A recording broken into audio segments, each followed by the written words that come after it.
Good morning, everyone. Happy Monday. It is March 16th. Lisa, Lydia, Scott with you here this morning. A cold start to our week. More snow on the way and melting weather too, though. There we go. Sneak that in there, yeah. We'll get Lydia's forecast in just a moment. Of course, right off the top, we always like to remind you that we're live on Facebook right around this time every weekday morning. Love it when you join us live, but it stays on your Facebook feed throughout the day, so you can watch it whenever it works best for you or listen to it as a podcast. Just go to inform.com/podcast and look for the Inform Minute. All right, this morning, mostly just cold for us now. Yeah. Lots of sunshine. Yeah. Looks nice out. Doesn't feel very nice. No. We're sitting at 0 right now here in Fargo, 7 below in Grand Forks. Not record cold by any means. Your records are in the minus teens, so those are safe. But it's cold, and it feels like the minus teens, minus 20s, and minus 30s this morning. Ouch. You know, if it's January, we're like, yep, it's cold, but okay.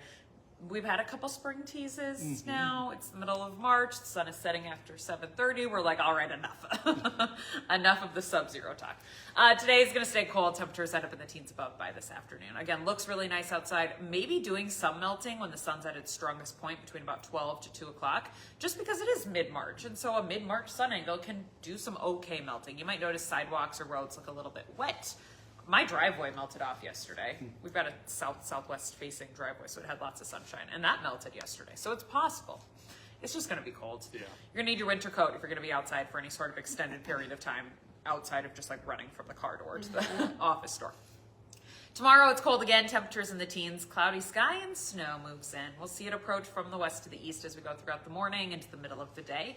I'd say arriving Red River Valley, Fargo, Grand Forks-ish, 9, 10 o'clock in the morning. Something about mid-morning makes sense to me. Snows through a good portion of the day into the afternoon and then wraps up from the west to the east as we go throughout Tuesday evening. Leaves behind mainly 1 to 2 inches, but there will be a bullseye of about 2 to 4 inches. Northeastern North Dakota, Northern Valley, Northwestern Minnesota is kind of where I've pegged that bullseye. I did drag the bullseye a little bit further to the south this morning, just something we'll watch for as models continue to come in throughout the day today and into tomorrow.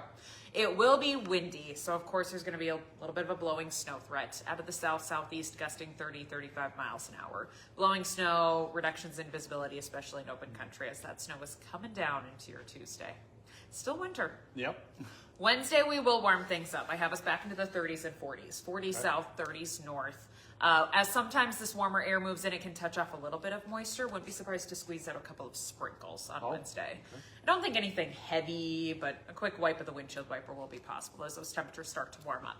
With melting then on Wednesday afternoon and a lack of wind overnight Wednesday into Thursday, I'll watch for a fog potential on Thursday morning.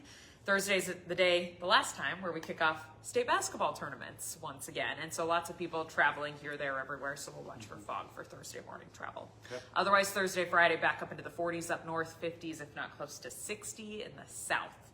Big turnaround from where we're sitting at this exact moment. Something to look forward to. So 50s near 60 Thursday, Friday, weekend right now looking at 40s to near 50. There's a small chance at a little wintry mix overnight Saturday into Sunday. I'll just dangle that out there for now. It's barely Monday. We'll see what that looks like as we get a little bit closer. And of course, talk weekend travel plans. Okay, that's it. Cold right now, but it will get better.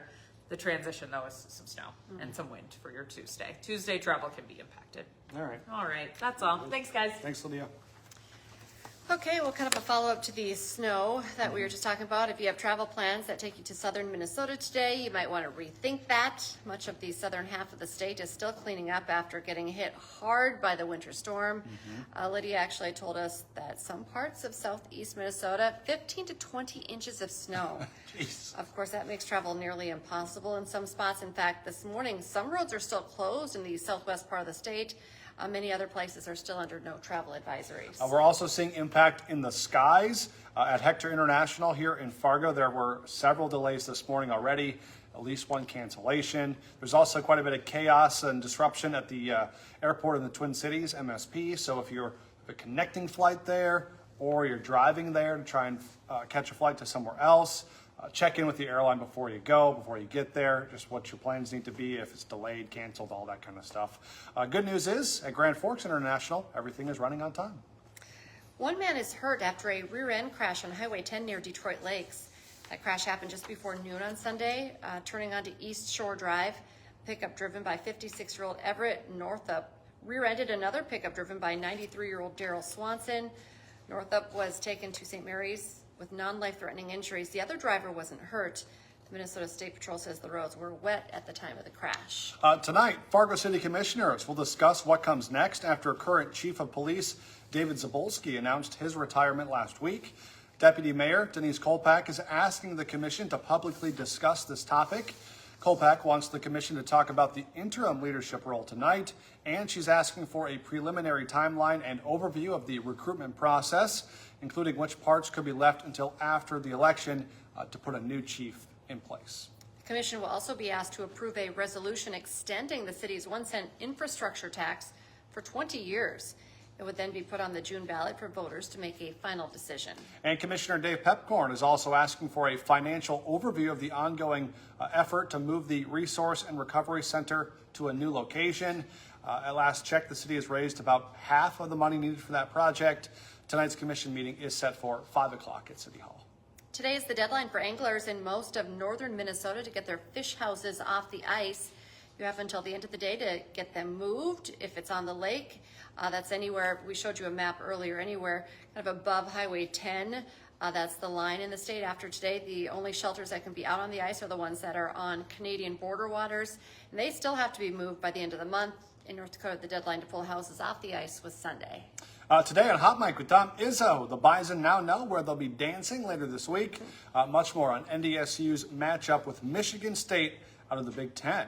Plus, we're down to the last 2 tournaments for North Dakota basketball. Who's in the Class A and Class B tournaments? Hot Mic is live from 9 to 11 on WDAY Extra and Inform.com. And now's a great time to get that Inform.com subscription, 99 cents a month for your first 3 months. Just go to Inform.com/subscribe to check out the deals. And join us for our newscast the rest of the day as well. Our next one's at 11, then 4, 5, 6, 9, and 10. We're back with First News tomorrow morning from 5 to 7. Have a great day, everyone.